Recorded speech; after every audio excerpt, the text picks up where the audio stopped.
बिस्मिल्लाहिर्रहमानिर्रहीम, सलामुन अलैकुम नाजरीन। मैं हूं साजिद रिजवी। आप तमाम नाजरीन देख रहे हैं चैनल इनका ख़ास प्रोग्राम करियर काउंसलिंग प्रोग्राम सिर्फ़ और सिर्फ आपके लिए, आपके बच्चों के लिए है। आप तमाम का इस शो पर इस्तकबाल करते हैं। थोड़ा सा बताना चाहूँगा, आज के एपिसोड में हम लोग बात करने वाले हैं कि सबसे ज़्यादा जो बिगेस्ट चैलेंजेस जिसे कह सकता हूँ आईटी फील्ड में क्या होता है, इसके ऊपर हम लोग बात करेंगे।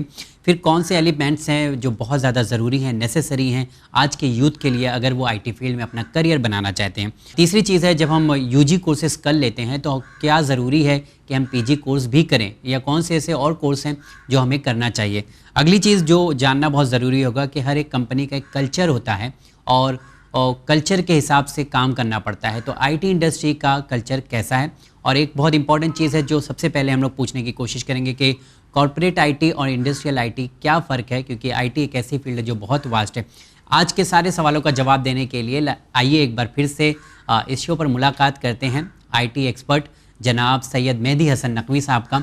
इससे पहले भी वो प्रोग्राम में आए थे, लेकिन बहुत सारी चीज़ें जो रह गई थी, जो बात नहीं किया था, हम लोग एक बार फिर से बात करेंगे। तो सबसे पहले आइए उनसे मुलाकात करते हैं। सलामुन अलैकुम सर। अलैकुम सलाम व रहमतुल्लाहि व बरकातुहू। कैसे हैं सर? बस अल्लाह का शुक्र है, अल्हम्दुलिल्लाह। And thanks for again giving me the opportunity. Thank you sir again कि आप एक बार फिर से हमें बच्चों के लिए आए, चैनल के नाज़रीन के लिए। मुझे भी अच्छा लग रहा है इसलिए कि मेरे व्यूज़ और मेरे कंसेप्ट में अभी और फैला सकता हूँ अपनी कम्युनिटी के लिए, और इम्पैक्टफुल हो तो किसी को काम आ जाए तो वही हमारे लिए ज़रिया है बिल्कुल सबसे बड़ा। तो इसलिए thank you very much again. ज़िंदगी का मकसद भी यही है कि कुछ ना कुछ इंसान को जो इन्फॉर्मेशन आपने लिया है लोगों तक पहुंचाए। और बाकी सब चीज़ फर्क हो जाती है, खाली एक एजुकेशन ही ऐसी चीज़ है चलती रहती है। तो हमको ये अपॉर्चुनिटी मिल रही है तो बहुत बड़ा एहसान है अल्लाह का। और विन चैनल के भी हम बड़े शुक्रगुजार है कि they are thinking me again and again to call me. मैं उनके लिए वर्थफुल रहा हूँ, बहुत अच्छी चीज़ है। नहीं, एक्चुअली हम लोग का जो लास्ट एपिसोड हम लोगों ने किया था आईटी के बारे में ही किया था, तो काफ़ी रिस्पांस भी आए लोगों ने, काफ़ी लोगों ने आपके नंबर भी मांगे हम लोगों से, और बहुत सारी शायद थोड़ा सा उसमें ये था कि जो है लोग बहुत कुछ पूछना चाह रहे थे लेकिन पूछ नहीं सके हैं। तो हम लोग कोशिश करेंगे कि आज उनके भी सवाल के जवाब दिए जाएँ आज के प्रोग्राम में। sure. तो सबसे पहली चीज़ जो क्लियर करना चाहूँगा कि जो है व्हाट इज़ कॉर्पोरेट आईटी और इंडस्ट्रियल आईटी। ये बड़ा इम्पोर्टेंट सवाल है और स्टूडेंट्स को ये डिसाइड करना चाहिए कि आगे करना क्या है जी। तो जो इंजीनियरिंग करते हैं आईटी स्टूडेंट्स, तो एक होता है एंड यूज़र। एंड यूज़र बोलेंगे तो जो एंड यूज़र होता है जो पूरा डेटा क्रंचिंग करता है, डेटा प्रोसेसिंग करता है, डेटा एनालिसिस करता है, डेटा कंपनी का एसेट में प्रोडक्ट करता है, प्रोड्यूस करता है, प्रोटेक्ट करता है, वो सब। तो कॉर्पोरेट आईटी जो होता है वो एंड यूज़र कंज्यूमर इंडस्ट्री होता है। ओके। जिसमें अभी आप अगर ट्रेंड देखोगे आईटी का तो लास्ट आप 20-25 साल से देखोगे कि एक छोटी कंपनी भी होगी तो आईटी एक स्टैंडर्ड है। पहले आईटी लग्जरियस होता था जिसमें कंप्यूटर्स एक दो होते थे और वो कंपनी को माना जाता था कि अरे this company is very big because computer लेकर आए। अब ऐसा नहीं है। अभी कंपनी के कोई भी कंपनी बिगर कंप्यूटर्स के चल ही नहीं सकते। तो एक तो होगा कि तुम्हारा मैनुअल जो ऑपरेशन तो खत्म हो चुका है और अभी आप आ गए हो कंप्यूटर्स पे। तो कंप्यूटर्स आने के बाद कंप्यूटर के जितने भी रोल और फंक्शन है वो आपको परफॉर्म करना पड़ता है।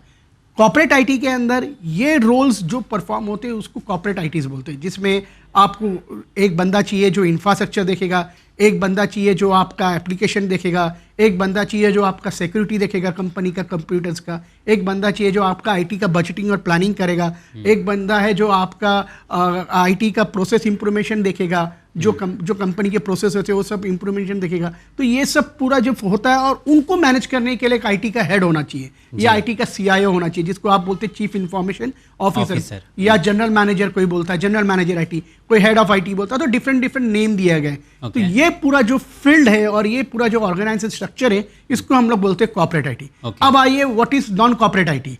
Non corporate IT is the IT industries. IT industries मतलब जिसमें बड़े बड़े कंपनीज है जो हर तरह का रोल फंक्शन प्रोवाइड करती है ऑर्गेनाइजेशन को, एक कॉर्पोरेट को। जैसे एक इंफ्रास्ट्रक्चर हो गया तो इंफ्रास्ट्रक्चर के अंदर कंपनी होगी जैसे विप्रो, टीसीएस, एचपी, डेल, ये सब इंफ्रास्ट्रक्चर प्रोवाइड करती है, जिसमें लैपटॉप हो गया, आपके डेस्कटॉप आप खरीदते हो।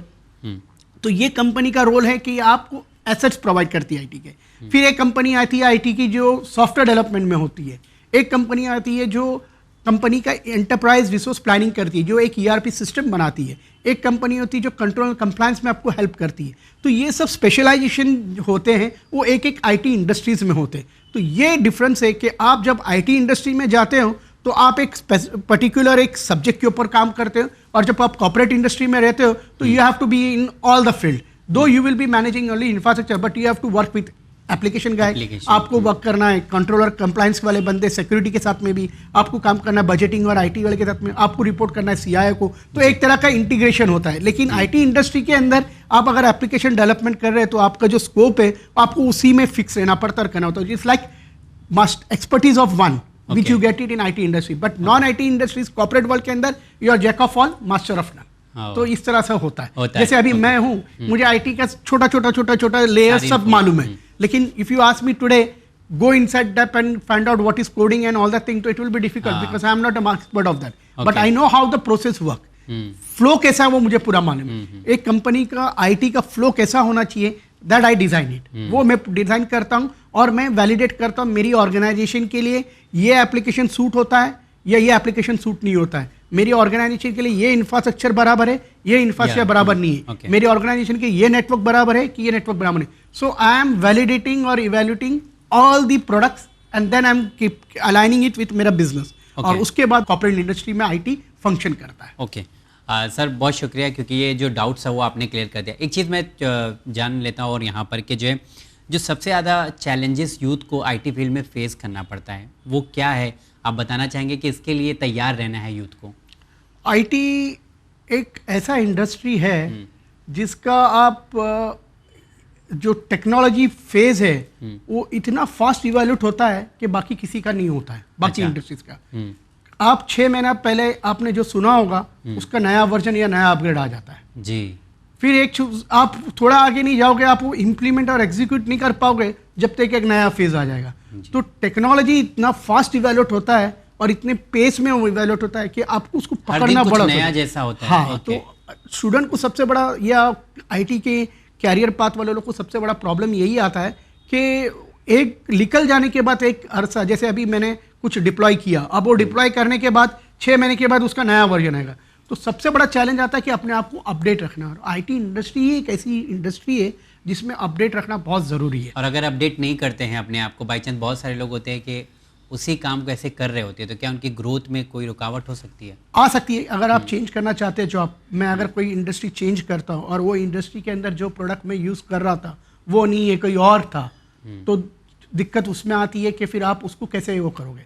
तो सबसे बड़ा IT के अंदर एक प्लस पॉइंट और एक एडवांटेज ये रहता है कि बेस सेम रहता है, तो आपका जो बेसिक होता है वो उसको आपको एकदम फर्म रखना चाहिए और एकदम कंप्लीट। जैसे एक एग्जांपल बताओ, एक विंडोज़ ऑपरेटिंग सिस्टम ही पकड़ लीजिए जो माइक्रोसॉफ्ट का है। पहले विंडोज़ 2000 था, फिर 2008 आया, फिर 2012 आया, फिर 2016 आया, 2019 आया। तो ये सब ऑपरेटिंग सिस्टम जो इवैल्यूएट होते हैं उसका बेस सेम होता है, कंसेप्ट और फ्यूचर सेम रहते हैं। ओनली थिंग इज दैट कि इसमें एडवांस कैपेबिलिटी डाला जाता है, वो एडवांस कैपेबिलिटी आपको अंडरस्टैंड करना है। लेकिन आपका जब अगर बेस क्लियर होगा, आपको मालूम है कि कंट्रोल पैनल इसका किधर है, तो आप वो कंट्रोल पैनल में जाके फिर बाकी और चीज़ जो नहीं ऐड भी हो आप फाइंड आउट कर सकते हैं। तो ये सबसे बड़ा एक एडवांटेज है। तो सबसे बड़ा प्रॉब्लम यही है, और सबसे बड़ा ये है कि आपको इन्वेस्ट करना है अपने आप पर, और वो इन्वेस्ट कैसे करना है, you have to learn yourself. Field के अंदर आपको एक्सपर्टीज हासिल करते रहना और आपको अपग्रेड करते रहना, मतलब रुकना नहीं है, आपको कहीं भी रुकना नहीं है। जॉब मिलने के बाद भी जहाँ भी अगर आप जरा सा भी ढीले पड़े तो आप पीछे रह जाएंगे, और second thing you have to be involved.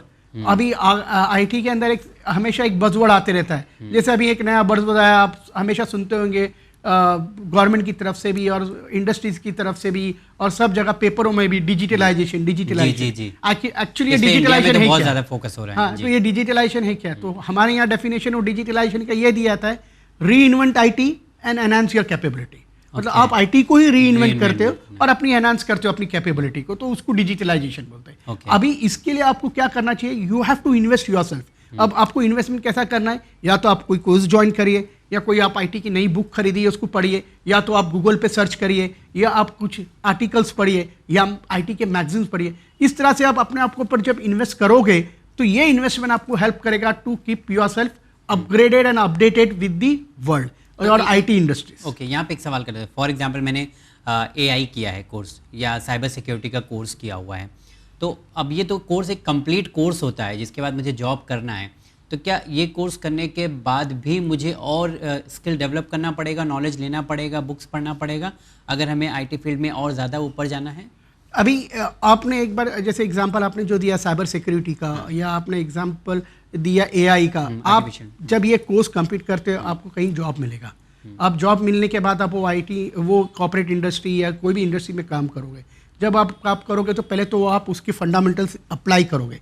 जब वो फंडामेंटल्स अप्लाई करने के बाद जब आगे हुए तो हो सकता है कि उस दौरान आपको नया फ्रेमवर्क आए।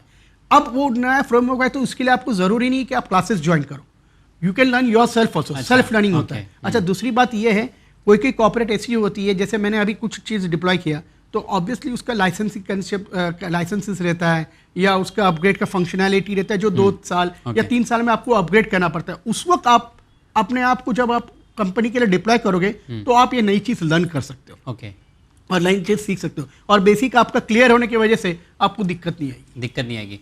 अच्छा सर, अभी देखा जा रहा है कि बहुत ज़्यादा फोकस किया जा रहा है कि पीजी प्रोग्राम आपके पास होना चाहिए, पोस्ट ग्रेजुएशन होना चाहिए या कोई स्पेशलाइजेशन मास्टर की डिग्री होना चाहिए। तो जब हम 4 साल 5 साल या 3 साल यूजी प्रोग्राम कर लेते हैं, कोर्स कर लेते हैं, हमारे पास सर्टिफिकेट आ जाता है, तो इसमें पीजी की तरफ हमें बढ़ना है तो किस तरह से आगे बढ़ना चाहिए और कौन से ऐसे कोर्सेज हैं जिसे आप हाईलाइट करना चाहेंगे कि नहीं ये कोर्स अगर करोगे तो मार्केट में इसकी डिमांड है? ये भी एक बहुत बड़ा इंपॉर्टेंट क्वेश्चन है क्योंकि ये आपका कैरियर डिसाइड करता है। तो पहली बात तो जो स्टूडेंट अंडर ग्रेजुएट कोर्स करते हैं तो अंडर ग्रेजुएट कोर्स बहुत सारे के, एक है अंडर ग्रेजुएट कोर्स इंजीनियरिंग का, एक है under graduate course non engineering जैसे commerce, arts, science, BSc, IT, वो सब, और एक कोर्स है जो इंजीनियरिंग का। अब इंजीनियरिंग का ऐसा है कि डिपेंड्स अपॉन योर कॉलेज। कोई कॉलेजेस इतनी अच्छी होती है कि you get A campus interview. Campus interview में क्या होता है, बड़ी बड़ी आईटी कंपनी आपको हायर करती है, और जब वो हायर करती है तो उसकी जो कंपनी का प्रोडक्ट या स्किल्स रहता है उसके आपको ट्रेन करती है, और ट्रेन करने के बाद आप एक आईटी के एक लेवल पर आप एक सब्जेक्ट के ऊपर आप एक्सपर्ट पा लेते हो जिसमें you can get a new job और यू कैन डू इट। अभी उसी के अंदर अगर आपको पढ़ना है आगे तो एक स्टेप होता है, जैसे अभी एग्जांपल मुझे एक जॉब मिल गया इन्फोसिस के अंदर। अब इन्फोसिस के अंदर मैं एक प्रोजेक्ट डेवलप करा, जैसे अगर आपने देखा होगा बैंकिंग के जितने भी सॉफ्टवेयर है फिनाकिल करके रहता है, वो इन्फोसिस ने बनाया है और सब बैंक यूज़ करती है। अच्छा, तो अगर मैं वो प्रोजेक्ट उसके अंदर काम करता था और मैंने काम किया हूँ उसमें, अब मुझे आगे क्या बनना है तो मुझे टीम लीडर बनना है तो मैं प्रोजेक्ट मैनेजमेंट का कोर्स करूँ। तो आईटी के अंदर प्रोजेक्ट मैनेजमेंट सर्टिफिकेशन डेडिकेटेड और उसके मास्टर्स होते हैं। जैसे एग्जांपल 2-3 प्रोजेक्ट्स के मैं नाम ले सकता हूँ। जैसे प्रोजेक्ट मैनेजमेंट स्किल होता है जिसको स्क्रम मास्टर बोलते हैं आईटी के अंदर, एक प्रोजेक्ट मैनेजमेंट ही है। सेकेंड होता है एक प्रिंस करके, एक होता है जो आपने सुना होगा एजाइल मेथोडोलॉजी, वाटरफॉल, वो सब तरीका। तो ये सब सॉफ्टवेयर डेवलपमेंट में बहुत यूज़ होता है। इसके अगर आपको प्रोजेक्ट मैनेजर बनना है या प्रोजेक्ट लीडर बनना है तो आपको ये सर्टिफिकेशन करना पड़ता है। तो ये एक अंडर ग्रेजुएट होके फिर बाद में आप आईटी इंडस्ट्री में काम करने के बाद ये। दूसरा ये है कि मैंने नॉन आईटी किया हूँ, अब नॉन आईटी किया और मुझे आईटी में जाना है, नॉन आईटी ग्रेजुएशन किया हूँ और उसके बाद मुझे जाना है कॉमर्स वाला। एक बच्चे का भी सवाल है, अगर वो कॉमर्स फील्ड से है तो आईटी में जाना है उससे तो क्या करेगा? जा सकता है, लेकिन अभी इसको डिपेंड करना है कि किस में जाना है। आप एक आईटी जो है ना वो टेक्निकल स्किल्स वाला जॉब है, उसके बाद मैनेजमेंट लेवल पे जाता है। जब वो टेक्निकल स्किल्स में जाता है तो जब भी रिक्वायरमेंट आता है आईटी का टेक्निकल स्किल्स के लिए तो उसके लिए जो प्रीफर्ड डिग्री या प्रीफर्ड एकेडमिक क्वालिफिकेशन जो पूछा जाता है वो बी पूछा जाता है या बीटेक पूछा जाता है या एमसीए पूछा जाता है या masters MBA in IT system पूछा जाता है। तो आप जब शिफ्ट करते हो अपने core area non professional IT के ग्रेजुएशन के बाद, जैसे कॉमर्स या ऐसे, तो आपको करना है तो आप पहले ये डिसाइड कर लिए कि ये चैलेंजेस आपको आने वाले हैं। हाँ, लेकिन आईटी के अंदर ही काम करना है विथ योर क्वालिफिकेशन कॉमर्स रखे तो देयर आर डिफरेंट मेथड। तो उसमें क्या है, जैसे एग्जांपल मैं आपको बता देता हूँ। जैसे मैंने बीच में अभी नाम लिया था enterprise resource planning. Enterprise resource planning ERP system होता है, हर एक कंपनी में वो ईआरपी सिस्टम डाला जाता है। वो ईआरपी सिस्टम के अंदर डिफरेंट मॉडल होते हैं जो बिजनेस के फंक्शन के हिसाब से काम करते हैं। जैसे एग्जांपल हम ले लेते हैं खाली फिनेंस का, अभी कॉमर्स की बात हो रही तो फिनेंस की बात करते हैं। फिनेंस के अंदर बहुत सारे कैटेगरीज है जो ऑपरेट होती है, उसके ऊपर फाइनेंस जॉब चलता है। जैसे एग्जांपल अकाउंट रिसीवेबल, आपकी जो बिल आ रहे हैं उसको अकाउंट रिसीवेबल बोलते हैं। फिर अकाउंट पेबल, आप वेंडर को पेमेंट करते हैं। फिर बाद में जॉब कॉस्टिंग, आपका जो कॉस्ट जो आप काम करते हैं उस दौरान आपका जो कॉस्टिंग होता है उसको जॉब कॉस्टिंग बोलते हैं। फिर बाद में जनरल लेजर बोलते हैं, फिक्स एसेट बोलते हैं। ये सब मॉडल्स हैं, वो ईआरपी सिस्टम है। तो आपने कॉमर्स किया है, अब कॉमर्स करने के बाद आप ईआरपी सिस्टम के अंदर कोई भी फंक्शनल एक्सपर्ट ले लो, जैसे एआर का, एपी का, जॉब कॉस्टिंग का, फिक्स एसेट का। इससे क्या होगा, जो ईआरपी कंपनी है, जैसे एग्जांपल मशहूर कंपनी है ईआरपी की, अगर आपने सुना होगा तो सैप, एसएपी। बिल्कुल। अब SAP जब डिप्लॉय करती है, ये SAP के जो सिस्टम इंटीग्रेटर जब ये कंपनी में डिप्लॉय करते हैं, तो वो AR जब मॉडल डालेंगे तो उनका जो फंक्शनल एक्सपर्ट होगा SAP का, जिसको कॉमर्स का बैकग्राउंड का नॉलेज होगा, जिसने SAP के मॉडल के फंक्शनल एक्सपर्टीज ले लेगी, वो तुम्हारे जो भी कंपनी में डालेंगे वो कंपनी के फाइनेंस टीम के साथ में काम करेगा और सिस्टम के हिसाब से वो प्रोसेस उसका अलाइन करेगा। जैसे उनका अगर अकाउंट पहल में 1 2 1 2 3 स्टेप्स है और SAP में 1 2 3 4 5 स्टेप है, तो वो पूरा अलाइन करेगा और उसको कस्टमाइज करेगा। तो आप कॉमर्स के बाद ERP के अंदर ट्राई कीजिए, वो एक ऑप्शन है। दूसरा है कि IT के अंदर और एक इंपॉर्टेंट चीज़ है, जैसे हम लोग ने अभी सिक्योरिटी के बात में करी, हर एक कंपनी के अंदर एक कंट्रोल्स एंड कंप्लायंस होता है कि ये कंपनी का सिक्योरिटी सिस्टम कैसा है, और ये स्टैट्यूटरी ऑडिट जो होती है, जो आपका फाइनेंशियल ऑडिट होता है अप्रैल से लेके मार्च तक, उसके बाद आपकी ऑडिट रिपोर्ट निकलती है जो ट्रायल पूरा साल भर का पूरा बिजनेस हुआ ये बताते, उसके लिए स्टैट्यूटरी ऑडिट होता है। वो स्टैट्यूटरी ऑडिट बड़ी बड़ी कंपनी की थी, जिसमें पहला स्टैट्यूटरी ऑडिट में फर्स्ट स्टेप होता है कि पहले वो लोग IT को ऑडिट करते। अगर आपके IT के सिस्टम बराबर है तब वो लेवल फाइंड आउट करते कि फाइनेंस में कितना डेप्थ जाके मेरे को ऑडिट करना है। तो उसके भी ऑडिट करने के लिए जो ऑडिटर्स होते हैं वो ज़्यादा करके CA बैकग्राउंड के होते हैं और उन्होंने सर्टिफिकेशन किया रहता है, जैसे सीसा करके, certified internet system auditor, certified internet system manager. CR नहीं, ऐसा नहीं है खाली CA करे, इवन कॉमर्स वाला बैकग्राउंड करते हैं। तो आपको उसके लिए क्या करना चाहिए कि आपको उसके लिए एग्जाम देना पड़ता है, उसका ऑनलाइन एग्जाम होता है। आयसा का चैप्टर करके एक ऑर्गेनाइजेशन है जिसके ऊपर ये रजिस्टर करना पड़ता है और आपको वहाँ से ट्रेन होना पड़ता है। साल में एक बार उसका एग्जाम होता है, उसकी फीस कुछ, मेरे ख्याल से फीस उसकी कुछ $800 या $700 है। लेकिन वो करने के बाद आपको बड़ी बड़ी कंपनी जैसे PwC, EY, डेलॉयट, ये सब कंपनी आपको हायर करती है और उसके बाद आपको हायर करने के बाद बैंकिंग के अंदर ऑडिट हर क्वार्टरली होता ही है। तो आपको जब ये IT का नॉलेज आ जाता है, सीसा का, CSM का, फिर आप कोई भी बैंक में जाके उनकी तरफ से ऑडिट करते हो और ऑडिट रिपोर्ट पढ़ते। तो अगर कोई घूमने वाला बंदा हो और जिसको, तो कभी भी ये ऑडिट जो होता है वो कॉर्पोरेट लेवल पे होता है। तो मेरी अगर कॉर्पोरेट लेवल अगर सपोज US में, तो आपको US जाने का चांस मिल जाएगा। तो इसमें एक ये भी चीज़ हो जाती है। हाँ, ये एक अच्छी चीज़ है। अगर आप ट्रैवल में इंटरेस्ट है तो आपको ये बेस्ट फील्ड है। अच्छा, बेस्ट फील्ड की बात करूँ कि IT सेक्टर बहुत बड़ा, ऐसा बहुत छोटा सा तो है नहीं, तो इसमें बेस्ट फील्ड, जो इमर्जिंग फील्ड जिसे आप कह सकते हैं कि बहुत ज़्यादा ग्रोथ करिए खासकर इंडिया में, वो कौन सी फील्ड है? कौन सी अभी राइट नाउ अगर पूछोगे तो अभी जो ये IT के अंदर बज़वर्ड बहुत होता है। बज़वर्ड मतलब मालूम है ना, एक मतलब ये नहीं, मतलब बज़वर्ड मतलब एक तरह का डायलॉग बहुत होते हैं। तो IT के अंदर अभी बज़वर्ड चला डेटा साइंस, आर्टिफिशियल इंटेलिजेंस, वही मैं बोल रहा हूँ, रोबोट प्रोसेस ऑटोमेशन, ये अभी सब रोबोटिक प्रोसेस ऑटोमेशन, अभी ये सब चीजें ना बज़वर्ड बहुत ईगर है और चल रहा है, लोगों को कैच करती है। पहले डेटा साइंस करके कोई इंजीनियरिंग नहीं थी, आज आप ऑनलाइन फील्ड करो तो डेटा साइंस और इंजीनियरिंग का एक वो है। तो ये सब फील्ड अभी वो है। क्यों अभी ऐसा है कि अभी कंपनी ने डिसाइड किया है, सब कॉर्पोरेट अभी दे आर री लुकिंग इनटू इट कि अभी मेरे पास डेटा तो बहुत सारा आ गया, अब डेटा आने के बाद मैं उसको एनालाइज कैसे करूं।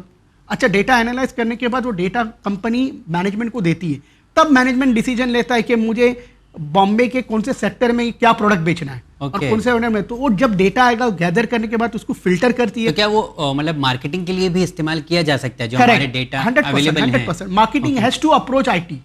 अच्छा, marketing has to approach IT कि उनको डेटा बना के दे, उनको एक डैशबोर्ड बना के दे, जिनके इनके मार्केटिंग का हेड हो देख के वो फाइंड आउट करता है कि कौन से सेगमेंट में हम लोग वीक है, कौन से सेगमेंट में हम कर सकते हैं। एग्जांपल, हम लोग टायर 2 सिटीज के अंदर कौन सी सिटीज के अंदर हम लोग वीक है। तो ये सब एनालिसिस जो करता है, इसके लिए आपको डेटा साइंस और डेटा इंजीनियरिंग चाहिए। डेटा साइंस के अंदर बहुत सारे टूल्स आते हैं, बहुत सारे प्रोसेसेस आते हैं, बहुत सारे इंटेलिजेंट सॉफ्टवेयर आते हैं जिसको BI बोला जाता है, जिसमें क्लिक सेंस है, टेब्लो है, बहुत सारे चीज़ें। तो IT के अंदर इतना, जितना आप अंदर जाते जाओगे, यू हैव टू, आपको आपकी विंग्स फैलाते जाना है और उसके बाद आपको वो डिप्लॉय करते जाना है। ओके, चलिए, तो ऐसी बहुत सारी चीज़ें हैं कि जो अभी बात करने के लिए बाकी है। अभी एक बच्चा है, अगर IT फील्ड में अपना करियर बिल्ड करना चाहता है, मैं छोटे बच्चे की बात कर रहा हूँ, 10th 11th 9th 8th, तो उसके अंदर कौन सा ऐसे एलिमेंट्स होना चाहिए जो मतलब वो डेवलप कर सके अपनी स्किल को और इस फील्ड में आ सके? अब ये तो बहुत इंपॉर्टेंट फैक्टर है, बिकॉज हर कोई नाम सुनता है, जैसा आपने बोला कि जो कुछ ऐसे वर्ड्स हैं जो बहुत अट्रैक्ट करते हैं, पर हमारे अंदर वो पोटेंशियल नहीं है। तो कुछ एलिमेंट्री फैक्टर होंगे, ऐसे कर सकते हैं हम लोग कुछ? It is a very difficult, जरूरी है, नेसेसरी है, but it is a very difficult question, क्योंकि किसी के जहन को हम लोग स्केल से माप नहीं सकते कि भाई ये किस में एक्सपर्ट है। जैसे पेरेंट्स होते हैं अभी बोलते हैं कि नहीं ये बहुत चर्चा है, बहुत, क्योंकि ऐड इस तरह से किया जा रहा है आईटी इंडस्ट्री को भी, तो बहुत सारी चीज़ें हम लोग ऐड पे देखते हैं और बोलते हैं कि अच्छा ये मैं कर सकता हूँ, ये बहुत अच्छा है। फॉर एग्जाम्पल अभी कोडिंग का बहुत पॉपुलर हुआ, खासकर छोटे बच्चों के लिए, तो हर बच्चा तो नहीं कर पाएगा कोड का कोर्स जो होता है ऑनलाइन, तो अभी इस तरह के जो एलिमेंट्स क्या हो सकते हैं उसके अंदर? मैंने लास्ट टाइम मेरे सेशन जब था उसमें एक बात बहुत इंपॉर्टेंट कही थी सॉफ्टवेयर डेवलपमेंट और कोडिंग के लिए कि आपकी लॉजिकल स्किल्स बहुत होना चाहिए, और लॉजिकल स्किल्स पैदा करना इज़ वेरी इंपॉर्टेंट। अब लॉजिकल स्किल्स कैसे पैदा होता है, दैट बेसिकली वो बच्चे के एप्टीट्यूड के ऊपर पूरा डिपेंड होता है। जैसे वो कुछ काम करता है तो उसको मालूम है कि ये A, B, C 3-4 चीज़ें मैं कैसे किस तरह से किस पे पहुँच रहा हूँ, तो ये लॉजिकल स्किल्स होना चाहिए। सेकेंड थिंग इज़ अभी पहले तो नहीं लेकिन अभी तो इतना बेनिफिट हो गया है कि स्कूल के अंदर भी कोडिंग स्टार्ट हो गई है, इंटरनेशनल स्कूल्स के अंदर। अब वो कोडिंग स्टार्ट हो गई तो उसमें उसको जज कर लेना चाहिए कि मैं वो कोडिंग के अंदर मेरा एक्सेप्टेंस लग रहा है या नहीं लग रहा है, मेरा एक्सेप्टेंस कितना था, और उसके बाद आपको डिसाइड करना है। अच्छा अभी ये है कि लोगों को ये रहता है कि मुझे कोडिंग करना है करना है। मेरा एक ही एक रिमार्क है कि आप पहले ग्रेजुएशन कंप्लीट करो। ग्रेजुएशन कंप्लीट करने में आपको बहुत सारी चीज़ें विजिबल हो जाएगी, और उसके बाद आप फिर डिसाइड कर सकोगे क्या है। And if you get a good score in 11th and 12th और फिर बाद में GE करते हो मेन, और फिर बाद में अल्लाह ने मदद की और आप GE एडवांस भी करते हो, तो IIT वगैरह के अंदर you can get this all for, और नहीं है तो दूसरे कॉलेजेस भी है जो आपको हेल्प करेगी। उसके बाद आप डिसाइड करना चाहिए आपको एंड रिजल्ट जाना क्या है। मैंने जब मेरा कैरियर स्टार्ट किया था I was very clear, I want to be the head IT और अ कॉर्पोरेट IT हेड और CIO फॉर अ ऑर्गेनाइजेशन। मेरा क्लियर चैप्टर था। अभी वो चैप्टर होने के बाद मैं then I have to decide after 5 years where you will be next, after 5 years वैसे, क्योंकि तो समझ में आता है कि क्या करना है। ओके, जब मैं मेरा इंटरव्यू जब मैं ओटिस ज्वाइन किया मेरी कंपनी के अंदर, तो हमारे यहाँ जब परमानेंट होता है तो हमारा मैनेजिंग डायरेक्टर परमानेंट करता है, मतलब वो इंटरव्यू लेता है, सेकेंड इंटरव्यू। आप ज्वाइन किए इसका मतलब नहीं कि आप परमानेंट हो गए, 6 महीना प्रोविजन पीरियड है। तो जब हम उसमें ज्वाइन किए और मेरा मैनेजिंग डायरेक्टर ने मेरे बॉस के साथ में मेरा इंटरव्यू लिया, तो उसने मुझे पहला क्वेश्चन यही पूछा, where you want to see after 5 years। अच्छा, आप अपने आप को 5 साल के बाद कहाँ देखना चाहते हैं? तो मैंने वो मेरा बॉस बाजू में बैठा था। अच्छा, ये भी हो सकता है, इसको भी ध्यान दीजिए। तो मेरे बाजू में बैठा था, तो मैंने बोला बॉस ऑन हिज चेयर।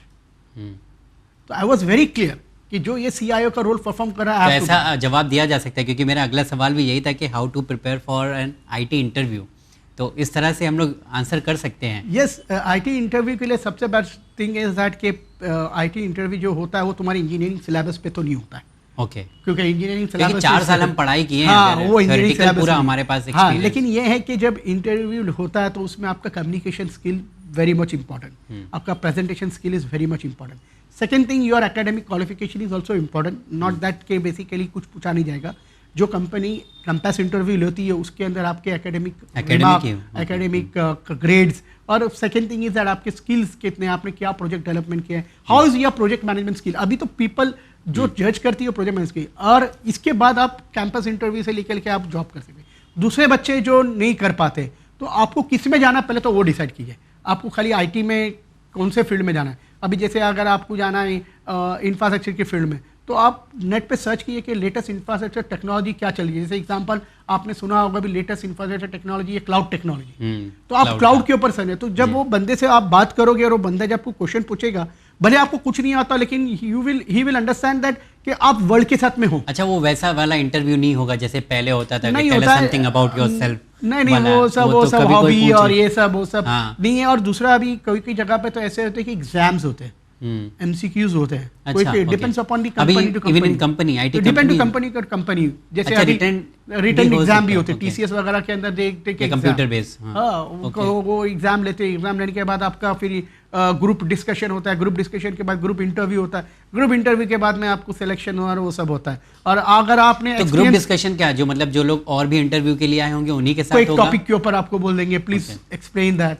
की प्रेजेंटेशन, क्योंकि आजकल जो दिखता है वही IT फील्ड से। हाँ, ये वन एक स्टेटमेंट आप लोग याद रखिए कि जो दिखता है वही बिकता है। बिल्कुल, you have to be very smart enough, तो अपने आप को आपको बताना पड़ेगा कि you have to be presentable. अगर मैं प्रेजेंटेबल नहीं होता तो आज मे बी ये पोजीशन पे नहीं होता। तो जब हमको प्रेजेंट करने दिया जाता है तो how you present yourself, how you market yourself is very important. हर एक आदमी have to do marketing for himself. Okay. Which is very हाँ, इंपॉर्टेंट। वो खुद भी मतलब ब्रांड एम्बेसडर होना चाहिए अपने ब्रांड साथ। एम्बेसडर होना चाहिए। क्रेडिबिलिटी और विजिबिलिटी जब से उससे ही मिलेगी। अगर मैं क्रेडिबिलिटी और विजिबिलिटी नहीं तो मैं डंप करके रह जाऊंगा। अच्छा। और आपको डंप करके रहना नहीं है, तो उसके लिए आपको ये जरूरी है। सेकंड थिंग इज दैट आपने एक 2 साल काम कर चुके हैं, एक्सपीरियंस बन गया, फिर आप इंटरव्यू देने जा रहे हो, तो आप जो इंटरव्यू देने जा रहे हो, कौन से फील्ड पे जा रहे हो, उसके बारे में आप gain a knowledge, get a good exposure. और एक्सपोजर होने के बाद यू हैव टू बी अपने आप को वो करना है आपको कि सामने वाले को लगना चाहिए कि नो, ये बंदे में कुछ तो है। ओके। और फिर करेंगे। और रहा सवाल, अभी it depends upon case to case how the interview happen, how the interview कैसे कंडक्ट किया जाएगा, कौन क्या लेगा, कैसे पूछेगा, क्या हो जाएगा। अब आपको मैं एक लतीफ़ा सुनाता हूँ जो मजाक नहीं, सच में। एक इंडिया पाकिस्तान की मैच हो रही थी और मैं वो बंदे के पास बैठा था, एक बंदे का इंटरव्यू हो रहा था, उसने बोला अगर इंडिया जीतेगी तो मैं तेरे को ले लूंगा। अच्छा। और ले लिया। तो ऐसे अभी नहीं होते, पहले ये सब होते थे। वो कुछ कहानी है कि मैं ट्रेन कर दूंगा देखो, तो लेकिन ये सब चीज है। लेकिन मतलब अब तो टैलेंट और स्किल बहुत जरूरी है, और कोई ऐसा बंदा किसी को बहुत टैलेंट एंड स्किल। और सबसे बेस्ट, अच्छा, आपको क्या लगता है कि आज का जो जनरेशन है वो कहीं ना कहीं ऐसा होता है कि सर्टिफिकेशन की तरफ ज्यादा जाते हैं as compare to practical thing?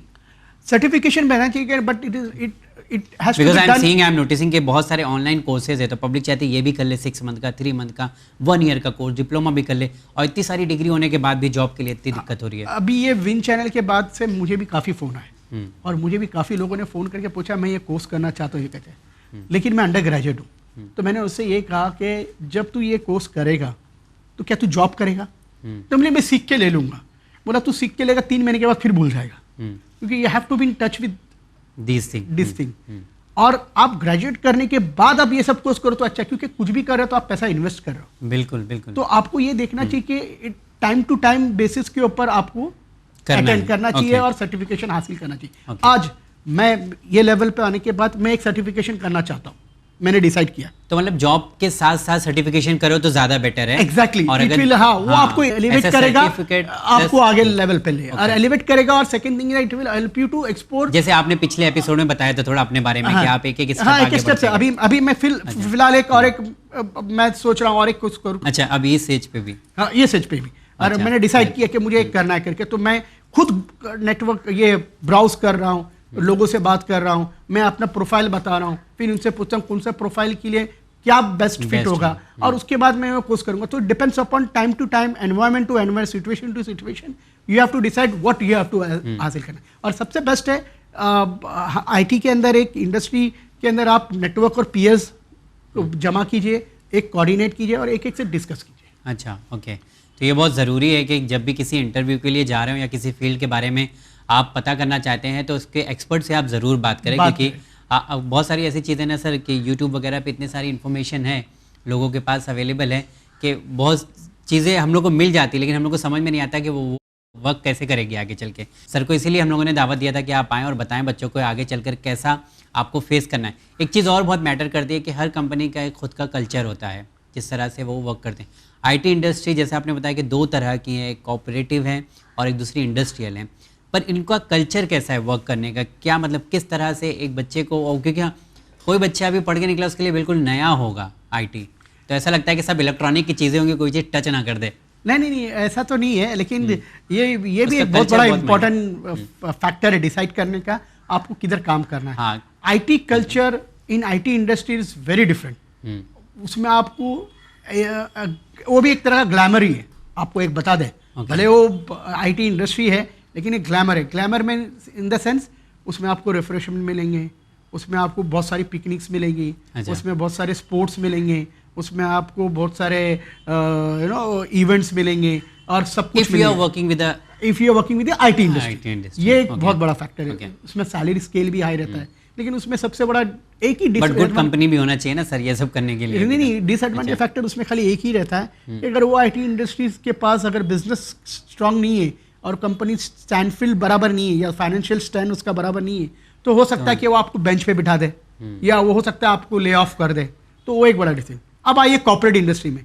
Corporate industry IT industry नहीं है। अच्छा। वो टोटली कॉर्पोरेट है। जैसे एक मैन्युफैक्चरिंग इंडस्ट्री, उसका मेंटालिटी और वो सब वो मैन्युफैक्चरिंग के हिसाब से करेंगे। इसका कल्चर अलग है, दोनों का कल्चर अलग है। दोनों का कल्चर रहेगा। आईटी इंडस्ट्री के हिसाब से वो बिल्कुल काम नहीं करेगा, वो काम करेगा अपने पीयर इंडस्ट्रीज के जैसे। जैसे अगर मेरी एलिवेटर इंडस्ट्री तो मैं काम करूंगा बाकी एलिवेटर इंडस्ट्रीज पे। तो मेरा मार्केटिंग स्टाइल अलग होगा, मेरा कम्युनिकेशन अलग होगा, हम लोग का इवेंट अलग होगा, हम लोग का HR का कंसेप्ट अलग होगा, चैनलाइजिंग भी अलग होगा, टोटल डिफरेंट होगा, और हम लोग का स्टैंड स्टिल अलग होगा, मेरा इंटरेक्शन विद अदर बिजनेसेस अलग होगा। वहाँ अलग था, यहाँ अलग था। यहाँ मुझे जो कम्युनिकेशन पीयर्स मिलेंगे वो एजेड मिलेंगे, क्योंकि नॉन IT इंडस्ट्री, तो उसमें सब एज ग्रुप 45 प्लस रहेंगे, 50 प्लस रहेंगे, हो सकता है रिटायरमेंट वाले भी होंगे, क्योंकि ये सब पुराने जो एक्सपर्टीज है वो काम करे हो फील्ड के अंदर। लेकिन आप IT इंडस्ट्री में देंगे, all will be like a teenagers, 25 to 30, 35 to 40, उसी के अंदर सब काम करते रहेंगे। तो इसमें बहुत वास्ट डिफरेंस है। तो culture difference is too much. लेकिन उसमें एक ही एडवांटेज है, IT इंडस्ट्री इनकॉर्पोरेट क्या है, प्राइड डिपार्टमेंट है, क्योंकि IT हमेशा सेंट्रल रहता है और बाकी सब फंक्शन उसको रिपोर्ट, फंक्शन उसको सिर्फ काम करती है। तो IT के बगैर काम नहीं करता, तो आपको हमेशा आपके साथ इंटरेक्शन सबका रहेगा, सबको मिलेंगे आप, MD भी आपको अच्छी तरह से पहचानता रहेगा, प्रेसिडेंट भी आपको नाम लेके पहचानता रहेगा, क्योंकि उसको मालूम है कि ये IT देखता है मेरा। अच्छा सर, एक चीज़ है, ये IT इंडस्ट्री ऐसी है कि जो है मतलब ये ग्लोबल देखा जाए तो इसमें ग्लोबल एक्सपोजर ज़्यादा आपको मिलता है। कोई अगर हम कोर्स कर लेते हैं तो अपने अगर जॉब करते हैं किसी कंपनी में तो बस यहीं तक महदूद रह जाते हैं, लेकिन IT इंडस्ट्री में आपको मतलब पूरा एक दुनिया का मौका मिलता है, बहुत सारे मतलब कंपनीज के साथ जुड़ने का भी मौका मिलता है। हाँ, ये करेक्ट ये है कि IT इंडस्ट्री, क्योंकि जो सॉफ्टवेयर इंडिया में यूज़ हो रहा है वो बाहर भी यूज़ हो रहा है, कुछ इसी तरीके से हो रहा है। जितनी भी ग्लोबल इंडस्ट्रीज है, वो ग्लोबल इंडस्ट्री जो यहाँ काम कर रही है, ऑब्वियसली पूरे वर्ल्ड में आप काम कर रहे हैं, तो पूरी ऑलमोस्ट सब जगह पे। लेकिन मैं नॉन IT इंडस्ट्रीज वाला हूँ, और जो IT इंडस्ट्रीज है, जैसे एग्जांपल ले लो आप, डेलॉयट ले लो, अब डेलॉयट और या IBM ले लो, अब ये IBM पूरे वर्ल्ड में, तो अगर आप IBM में काम करें तो ऑब्वियसली आपको अपॉर्चुनिटी मिल सकती है कि कहीं भी आप कर सकते हैं। Opportunities are more. Non IT industry के अंदर जैसे मेरी कंपनी MNC होने की वजह से मुझे अपॉर्चुनिटी मिल सकती है कि मैं अगले रोल के लिए जाऊं एशिया पैसिफिक के, एशिया पैसिफिक से फिर मैं वर्ल्ड हेडक्वार्टर्स में जाऊं, तो मुझे ये चांस मिल सकता है, क्योंकि हमारी इंडस्ट्री भी MNC और कम से कम नहीं तो 150 प्लस कंट्रीज के अंदर हमारी ऑफिसेज है, और जहाँ IT हेड्स है और IT लोग हैं, तो whenever I get opportunity, I may get opportunity to go ahead on. मतलब चांसेस रहते हैं, मतलब पॉसिबिलिटी बहुत रहती है। लेकिन MNC में, लेकिन नॉन MNC कंपनी रहेगा तो ऑब्वियसली आपको नहीं मिलेगा। तो इसके लिए आपको IT इंडस्ट्री में जाना चाहिए, जिसमें आपको मिलेगा। जैसे एग्जांपल मैंने आपको जो बताया ना, सबसे बेस्ट हमने ऑडिटर्स को देखे, जो IT के ऑडिटर्स हैं, जो ये PwC और से, ये लोग पूरे वर्ल्ड घूमते हैं। अच्छा, पूरे वर्ल्ड घूमते हैं, ऑस्ट्रेलिया, सिंगापुर, कहाँ भी जाएंगे वहाँ, क्योंकि उनको ऑडिट करने जाना होता है, तो उसका बेस अगर कोई कॉर्पोरेट ऑफिस उधर है या उसकी मेन ब्रांच ऑफिस उधर है, तो उसको उधर जाके ऑडिट करना, तो आपको 1-2 महीना वहाँ रहना है, पूरा ऑडिट करना, फिर आना है। Okay, that's great. चलिए एक सवाल, मतलब एक और भी सवाल है कि ये मोहम्मद यासिर का सवाल है। ये पूछ रहे हैं कि इन्होंने HSC पास किया 74.3% से, और इनका जो फील्ड इंटरेस्ट है वो कॉमर्स IT प्लस, अब ये फ्यूचर जो अपना ये देख रहे हैं कि वेब डेवलपर के रूप में देख रहे हैं, तो इन्हें क्या करना होगा? अगर ये कॉमर्स बैकग्राउंड से कर रहे हैं तो, एंड प्लस IT का शायद कुछ कोर्स भी किया हुआ। हाँ, लेकिन कॉमर्स बैकग्राउंड से कर रहे हैं तो इसमें क्या होता है, वेब डेवलपमेंट जो बड़ी कंपनीज होती है, जैसे TCS, इन्फोसिस, IBM, इसमें एकेडमिक क्वालिफिकेशन जो मैं घड़ी घड़ी रिपीट कर रहा हूँ, ये यही है कि आप लोग BE प्रीफर ज़्यादा करते हैं। अब कॉमर्स बैकग्राउंड से आप आ रहे हो तो ऐसा नहीं है कि आपको, लेकिन इसमें जॉब मिलना लेस स्कोप है, लेकिन आप दूसरी कंपनीज में मिल जाएगा जिसमें होगा, जिस डिपेंड्स अपॉन योर स्किल्स वगैरह पे। तो वेब डेवलपर करके आप वेब डेवलपिंग अगर खुद का बिजनेस चालू करना चाहते हो तो नथिंग लाइक इट, आप करो, अल्लाह मदद करेगा। लेकिन अगर आप वेब डेवलपर बन के अगर कोई जॉब करना चाहते हो या वो है, तो आपको फिर ये बड़ी कंपनियों में अगर आप देखना चाहते हैं तो अल्लाह बेहतर जाने कैसे होगा। लेकिन अगर आपको अब्रॉड जाना है तो दुबई वगैरह के अंदर you can try it, but the scale आप उधर की उधर ही रहोगे, या तो फिर आप खुद की कंपनी चालू करो। तो अगर कॉमर्स में है तो जैसे मैंने अभी पहले ही सेशन में अभी बात हुई थी, उसमें बताया मैंने कि आप कॉमर्स की बैकग्राउंड के ही क्यों नहीं कर रहे हो एक्सपर्टीज, लाइक आप फंक्शनल एक्सपर्ट्स लो, कोई ERP सिस्टम का, ERP सिस्टम बहुत सारे हैं, JD एडवर्ड्स करके एक है, ओरेकल फाइनेंशियल्स है, बान है, फिर बाद में तुम्हारा ये SAP है, ये सब के अंदर आप इन्वेस्ट करो। ये कॉमर्स से रिलेटेड ही है? कॉमर्स से रिलेटेड नहीं है, ये सब ERP सिस्टम है जो एक कॉर्पोरेट, अगर आप कॉर्पोरेट में देखेंगे तो क्या तो मतलब जो इन्होंने कॉमर्स किया हुआ है तो क्या ये वहाँ पे यूटिलाइज कर सकते हैं, मतलब ये कोर्सेज के जरिए? एप्लीकेशन का फंक्शन एक्सपर्टीज लेना पड़ेगा। जैसे आपने कॉमर्स किया है तो आप कोई भी एक ले लीजिए, अकाउंट पेएबल, और अकाउंट पेएबल का एक्सपर्टीज आप SAP में ज्वाइन कीजिए, SAP से लीजिए, और फिर बाद में SAP के पास SAP की जो कंपनीज है सिस्टम इंटीग्रेटर, उनके साथ में आप कीजिए, वो आपको हेल्प करेगी किधर भी जब भी एसएप डालने का रहेगा तो एपी जब मॉडल डालोगे तो ये बंदा हेल्प करेगा उसको एपी डालने के लिए। तो ये हो सकता है, ये आपके लिए बेनिफिशियल है। सेकेंड बेनिफिशियल है, आपने कॉमर्स बैकग्राउंड किया है, आप एमकॉम कीजिए या एमबीए इन आईटी कीजिए, और उसके बाद जो हमने कहा कि सीसा सर्टिफिकेशन कीजिए, उसके बाद आप ऑडिट में जाइए, आप पीडब्ल्यूसी, ईएनवाई, डेलॉयट, ये सब कंपनी में काम करके आप ऑडिटिंग के लिए जाइए, आपको बैंक के अंदर मिलेगा। उसके बाद फिर आपको और लेवल आगे बढ़ना है तो एक होता है सर्टिफाइड इंटरनेट सिक्योरिटी ऑफिसर, हर बैंक के अंदर रिस्क मैनेजमेंट का एक पोजीशन होती है, आप वो ट्राई कीजिए, आपको बैंक के अंदर वो जॉब मिल सकता है। और इससे आप आपके लेवल मतलब आप बढ़ते हैं आगे बढ़ सकते हैं, और एक लेवल पर आप हो जाएंगे कि कोई भी बैंक के अंदर आप एक चीफ सिक्योरिटी ऑफिसर करके बैठ सकते हैं और आप पूरा उस बैंक का रिस्क मैनेजमेंट देख सकते हैं, which will be very helpful. Okay, तो सर का शुक्रिया आप तमाम लोगों की तरफ से भी मैं अदा करता हूँ। Sir thank you very much for joining us, because IT field के बारे में इतना सब लोग सुनते रहते हैं, लेकिन सही इन्फॉर्मेशन पहुंचाने के लिए एक सही बंदा होना बहुत ज़रूरी है। तो आप इस फील्ड से जुड़े हुए हैं कई साल से, तो शायद आज आपने बच्चों को काफ़ी इन्फॉर्मेशन पहुंचा दिया, वो भी सही, मैं कहूँ करेक्ट, एकदम जो इन्फॉर्मेशन होनी चाहिए कि किस तरह से उन्हें काम करना है, वो सारी बातें आपने बताई। बहुत शुक्रिया sir. Thank you very much. और मेरा एक ही है कि अगर कोई बंदा या कोई बच्चे जो ग्रेजुएट कर रहे हैं तो पहले आप कॉन्सेंट्रेट कीजिए ग्रेजुएट पे, क्योंकि ग्रेजुएशन इज़ वेरी इंपॉर्टेंट। आप जब ग्रेजुएट हो जाओगे तो ऑटोमेटिकली आपको रास्ते मिलेंगे जिसमें आप कर सकते हो। IT is very vast industry, IT industry ऐसा है कभी वैनिश नहीं हो सकती, बिल्कुल कभी वैनिश नहीं होगी, क्योंकि पूरी कॉर्पोरेट वर्ल्ड के अंदर जितने भी है वो आईटी के ऊपर चलती है। आईटी इज़ द बैकबोन और a strategic department for the entire organisation. So मेरा एक ही है, try for you are getting a good college. इसके लिए आप 12th करने के बाद आप जी कीजिए, जी मेन में अप्लाई कीजिए, जी मेन में अगर आप सक्सेस होते हैं तो जी एडवांस कीजिए, आईआईटी में ज्वाइन कीजिए, और वो नहीं हो सकता तो आप स्टेट बोर्ड के जो एग्ज़ाम्स होते हैं जैसे एमएससीईटी, बाकी सब जो एग्ज़ाम्स वो दीजिए, और इंजीनियरिंग कॉलेज में एडमिशन ले लीजिए, अच्छे से अच्छे कॉलेज में एडमिशन लीजिए और अच्छे से अच्छे फील्ड में इंजीनियरिंग का ट्रेड ज्वाइन कीजिए। आईटी के अंदर बहुत सारे ट्रेड्स है, आप लीजिए और इंशाल्लाह फिर अल्लाह भी मदद करेगा। एंड यू शुड एस्पायर, आपको पहले फर्स्ट डिसाइड करना है कि आपको पहुंचना कहाँ है, and you should have a passion. अगर ये दो चीज़ आपके पास है then you can do anything wonders. Thank you for best advice sir, thank you very much. तो जी हाँ नाज़रीन, हम चाहते हैं अब आपसे इजाज़त, लेकिन अगर आपके पास कोई सवाल है तो आप winislam@gmail.com पर ईमेल कर सकते हैं, साथ ही व्हाट्सअप के ज़रिए भी सवाल अपना पूछ सकते हैं। व्हाट्सअप नंबर है 9619667578। याद रहे व्हाट्सअप के ज़रिए जब आप पूछ सकते हैं तो मैं ये बोल रहा हूँ कि सवाल आप अपना भेज सकते हैं व्हाट्सअप पर, जवाब आपको नहीं दिया जाएगा, क्योंकि बहुत सारे ऐसे लोग हैं जो व्हाट्सअप पर ही जवाब मांगते हैं, क्योंकि कोई भी चीज़ का जवाब लिख कर और इतनी डिटेल में पॉसिबल नहीं है हम लोगों के लिए। तो हम लोग एक्सपर्ट से पूछेंगे और उसका जवाब हमारे एक्सपर्ट ही आपको देंगे। फिलहाल दीजिए इजाज़त, हमें हमारी टीम के साथ देखते रहे चैनल में। बहुत शुक्रिया।